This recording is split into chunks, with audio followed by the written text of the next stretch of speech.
Le Katanga, terre emblématique du cuivre et du cobalt. Mais pendant des décennies, une réalité troublante a marqué la région. Aucun gramme d'or artisanal n'y avait jamais été exporté légalement. En clair, l'or quittait le pays dans l'ombre, un paradoxe économique, un énorme manque à gagner pour l'État et surtout une opportunité perdue pour les communautés locales. Sous l'impulsion du président de la République, Félix-Antoine Tshisekedi Tshilombo, l'État sonne enfin la fin de la récré. Longtemps identifié comme capitale du cuivre et du cobalt, Lubumbashi devient aujourd'hui un nouveau pôle aurifère officiel. Grâce à l'ouverture de la succursale provinciale de DRC Gold Trading SA, le Haut-Katanga bascule enfin dans le circuit légal.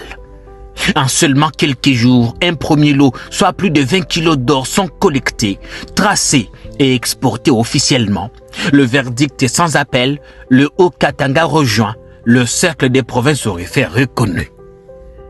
À des milliers de kilomètres de là, à Durba, dans les Haut-Touélé, autre bassin aurifère stratégique du pays, l'État renforce sa présence. L'ouverture du bureau de DRC Gold Trading SA à Durba marque une avancée décisive. Ici, l'administration se rapproche des exploitants, la traçabilité remplace l'informel et le marché officiel devient accessible. Au-delà des chiffres, cette dynamique consacre une véritable révolution dans la gouvernance minière, traçabilité, transparence et souveraineté économique au bénéfice de l'État et des communautés locales. En 3 ans, plus de 10 tonnes d'or exportées pour plus d'1,5 milliard de dollars rapatriés. Un exploit que le pays n'a pu se permettre en 30 ans, quand on n'a enregistré que 25 kilos l'an.